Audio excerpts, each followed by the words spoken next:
Help support the show by joining the Patreon or becoming a YouTube member. Also, hit that like button and subscribe if you want more Browns-focused content. One of the things I've had a long time to sit with, and we'll see what the result of it is the Browns trading the number 2 overall pick to eventually get Mason Graham and an extra first-round pick and an extra second-round pick during the draft. Now, during draft day, this was not a popular decision. This was not a decision that I was a big fan of. But I've had, I don't want to say an evolution on the idea, but, I can see why the Browns have done it over time. We'll see if this ends up being a successful trade. But I can see why the Browns have done it. Because one of the things that I don't think has been accounted for, and I don't think a lot of people get in this situation, is Travis Hunter has the opportunity to offer Jacksonville something very different than what he could have offered Cleveland, regardless of how good he is. And I'll explain what I mean by that in just a second, but we'll play the clip here. Missed practice time for a player that's trying to be 2 players is gonna set him back a little bit. So RC, say to these guys what you said to me in the meeting this morning. That if he doesn't play both sides of the football, you wasted a pick. You wasted assets. You decided that moving up to number 2 wasn't truly what you wanted to do, because he's not the number 2 pick as a wide receiver. He's not the number 2 pick as a cornerback. He is the number 2 pick if he plays both. Right. He is the number 2 pick if he affects both sides of the football. If he doesn't do that, what you gave up, giving up next year's first-round pick to get him is not worth it to play offense primarily or no defense, and vice versa. So to me, if you have to make that decision based on his inability to physically hold up throughout 17 games, it was a mistake to draft Travis Hunter. If he predominantly plays offense. So I think how Ryan's looking at this is a bit oversimplified, right? And I even talked about this with Browns fans when I thought the Browns were going to take him. I don't think it's just that, he has to be arbitrarily your number 2 wide receiver and your number 2 corner.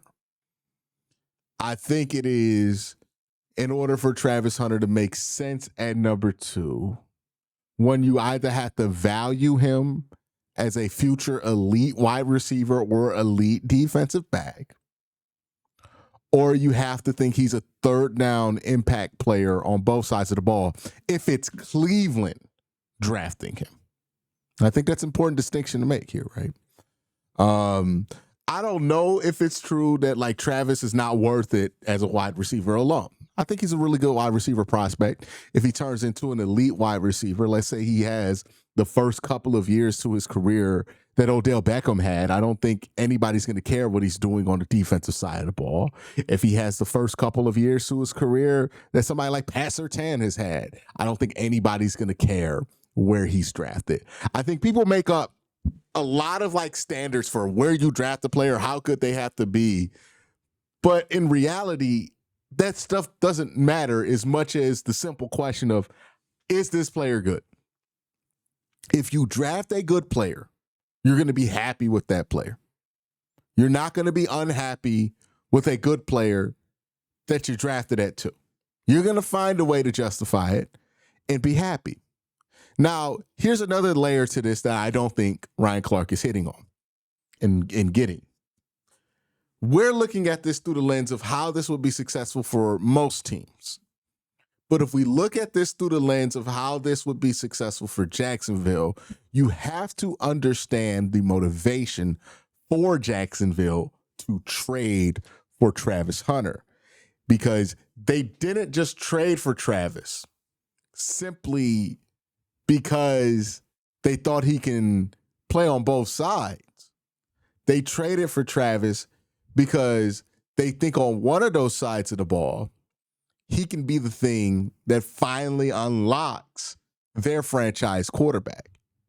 The Jacksonville Jaguars have been committed for the last 5 years on the project of Trevor Lawrence.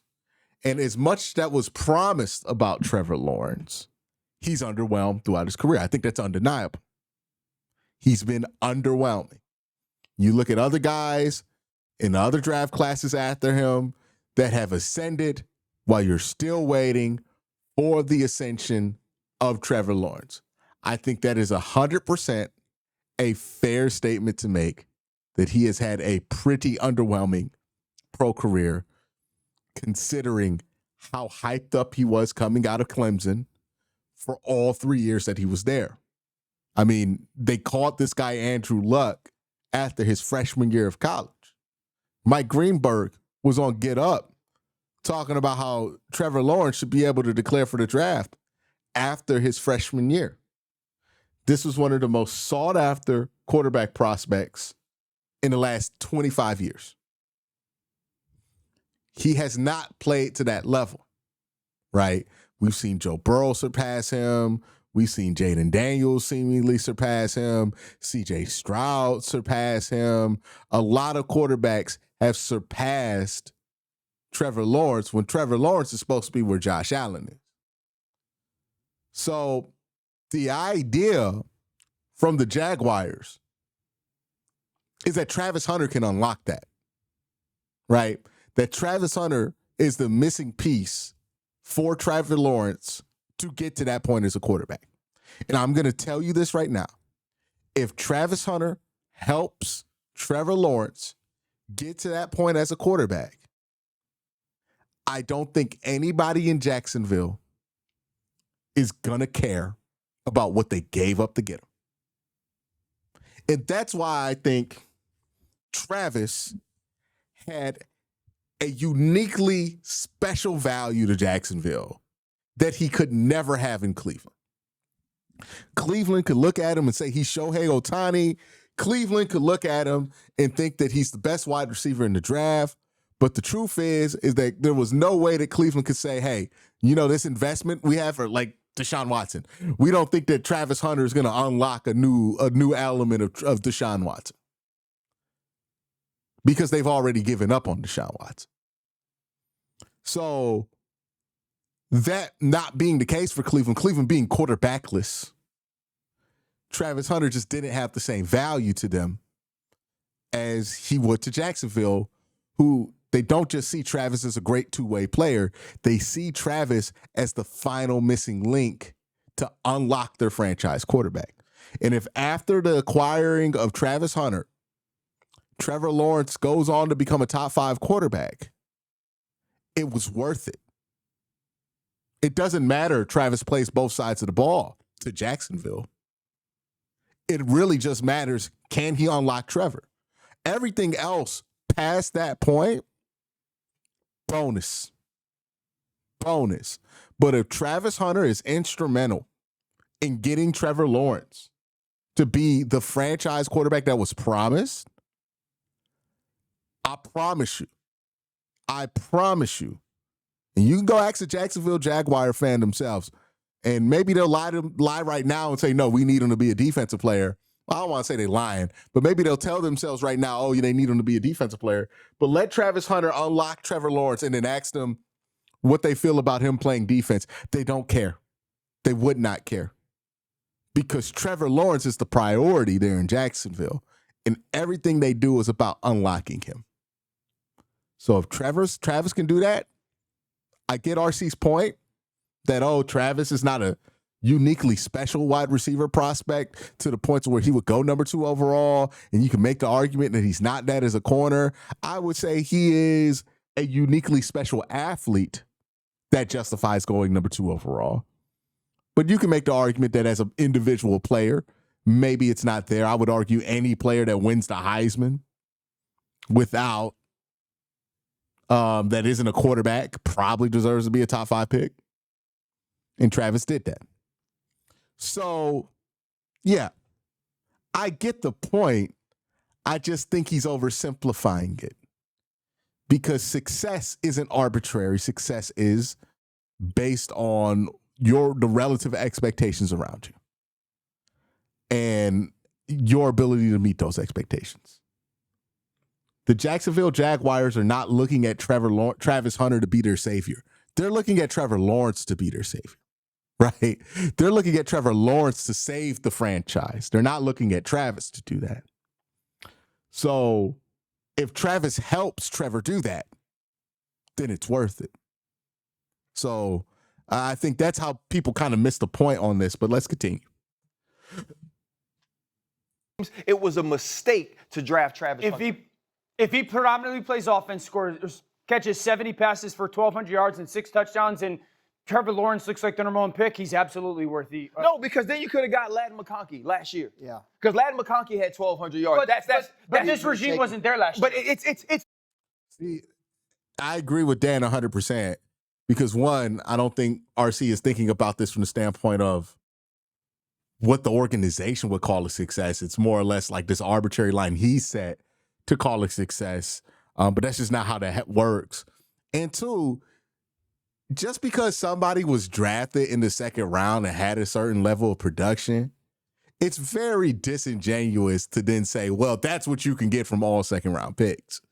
Like, no, that's not. That's not what you can get from all second round picks. First of all, it requires a remarkable amount of hindsight because nobody saw that Ladd would be that good in year one, right? People thought Ladd was going to be good, but 1,200 yards, I don't think a lot of people really saw that coming, even in Los Angeles itself.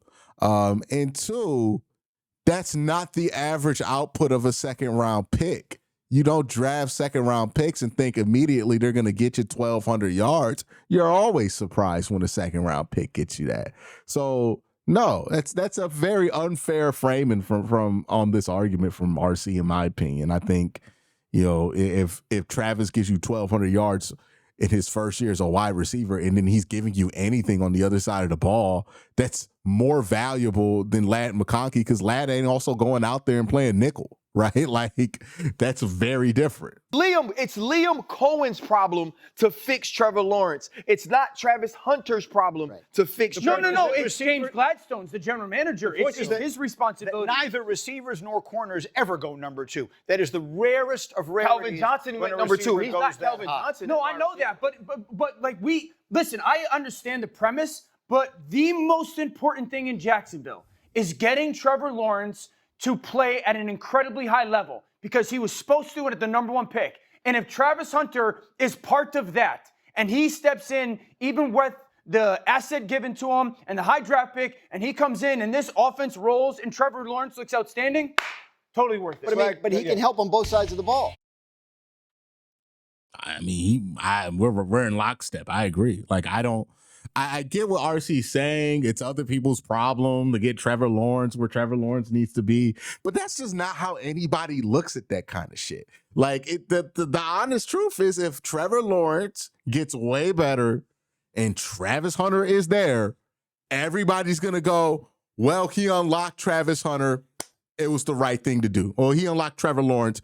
It was the right thing to do. Because they're so heavily invested in Trevor Lawrence right now. Think about it like this, right? Let's go in the time machine. Let's go back to 2024. And let's say the Browns made some kind of blockbuster trade for a big time Brandon Ayuk. Let's say they make a blockbuster trade for Brandon Ayuk while they're still holding on hope with Deshaun Watson.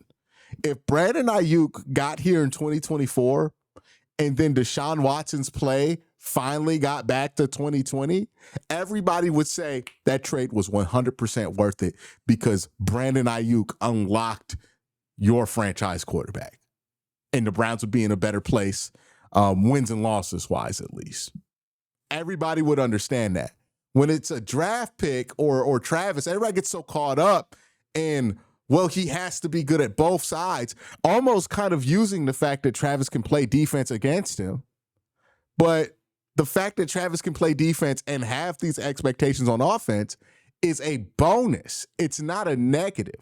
So if Travis gets you 1,200 yards and then gets you an interception or two, he's one of the most valuable players on an NFL roster because no other player in the league is giving you 1,200 yards and 2 interceptions. It's not a negative. He doesn't have to be an amazing corner if he's an elite wide receiver or a top-tier wide receiver. He doesn't have to be an amazing wide receiver if he's an elite corner. But the fact that he can do both is very beneficial to you. And if you can add on top of that, that's the guy that helped fix Trevor Lawrence. Yeah, man, nobody in Jacksonville is going to be mad at that. Nobody's going to look back at that trade and say, oh, man, the Browns really robbed them. They're not going to care to do that math because they're going to be so happy that Trevor Lawrence looks like Trevor Lawrence. They've been waiting for that since he's been drafted. You imagine how desperate we'd be in this situation, how excited we'd be about Travis Hunter, and how if Travis Hunter did that, we wouldn't care about the pick anymore.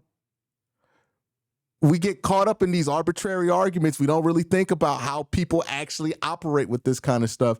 And if you think Trevor Lawrence getting to the next level was not a part of why they traded for Travis Hunter, I don't think you're understanding the situation because it's clearly the case. No question. Their defense only had 8 takeaways last year. Like, you got to get Trevor Lawrence the ball in some good field position. If Travis Hunter plays both sides and he gets 6 interceptions on defense and he catches 50 passes and Trevor Lawrence stinks, what he does doesn't matter. It's about That point is perfect from Dan, right, into this argument. Because we could look at it from a Browns perspective. This whole trade, right, if the Browns make this trade with Jacksonville and Travis Hunter is Travis Hunter, has a good career, but doesn't unlock Trevor Lawrence, everybody's going to be like, well, what the hell did they make the trade for? Right? This whole thing was to make Trevor Lawrence better. All you got was a really good two-way player that was fun for a while, but that's not worth the number 2 overall pick. What's worth the number 2 overall pick is helping your quarterback. Now, on the flip side, with the Brown side of this trade, it does not matter what Jacksonville does with Trevor Lawrence, with Travis Hunter. They could have that work out perfectly. But if the Browns use that first-round pick next year to get their quarterback and they're right, they're going to be ecstatic with the trade. Both these teams, and this is what I need people to understand, this is why this trade works in the mind of Andrew Berry and in the mind of, is it Liam Cohn? No, it's the Jaguars GM. I don't know his name off the top of my head. This is why this trade worked in both of their minds. Jacksonville is thinking, hey, this player is what we need to unlock our young quarterback. So if we get that, we're good. I'm set for life. I'm going to have this job for 15 years. This team's going to be stable and a playoff contender for a long time if this can unlock Trevor Lawrence. If you're Cleveland and you make this trade, you're like, yeah, Travis Hunter would have been fun, but ultimately this team needs a quarterback. And if this pick from Jacksonville can ultimately help us land a quarterback, and we do land that quarterback with this pick, then we're doing backflips. We're going to keep our jobs for the next 15 years. We're going to be playoff contenders, maybe even win a Super Bowl. Miles ain't going to want to go nowhere. We're going to be good. Both these moves, despite the fact that the players that were exchanged on draft day, technically, Mason Graham and Travis Hunter, are not quarterbacks. Both of these moves were heavily about the quarterback position and will be judged by what both teams squeeze out the quarterback position from these trades. We're going to look at this trade as either a nothing burger, like the Denzel Ward trade, where we got like Deshaun Watson. We traded that pick for what ended up being Denzel Ward. Nobody really complains about that trade. Nobody points to that trade as franchise worthy changing. We just say it was a thing that happened, right? If Mason Graham's really good and Quincy Junkins is fine, and we get another good player in the first round next year, and then Jacksonville gets Travis Hunter, he's good, but he's not good enough to elevate Trevor Lawrence, and Jacksonville doesn't really turn into a serious competitor. We're just going to look at this trade like we look at that trade, the trade we made with the Houston Texans that got us the extra first-round pick that ended up being Denzel Ward. It was fine. We'll be fine with it. It won't be this misery thing, right? Now, if Trevor Lawrence gets unlocked by Travis Hunter and we waste that pick and we draft the bust that quarterback with Jacksonville's pick, then we're going to have some misery about that in Cleveland, right? And if Travis Hunter is a good player, but Trevor Lawrence doesn't get unlocked But with the pick that Jacksonville gave us, we get an elite quarterback, then people in Jacksonville are going to be pissed about that. It's not about quarterback on the face of it, but it absolutely is about quarterback when you dig into the details. That's my thoughts on this trade. And Ryan Clark's take on it. I think people who are still talking about, oh, well, if he doesn't play both sides of the ball, the pick is worthless. If he's not your number 2 corner, your number 2 wide receiver. These are talking points from the draft that I thought were bad at the time and continue to not be the greatest. Obviously, if he could be a number 2 wide receiver and a number 2 corner, that's the most valuable. That's worth the number 1 overall pick. That's worth everything. But if he's really good at one side of the ball and then really helpful on another, I mean, it's valuable too, right? Like, be a third down player on both sides, that's valuable too. So that's my thoughts. Let me know your thoughts in the comment section down below. Have a great day. Have a better night. Peace.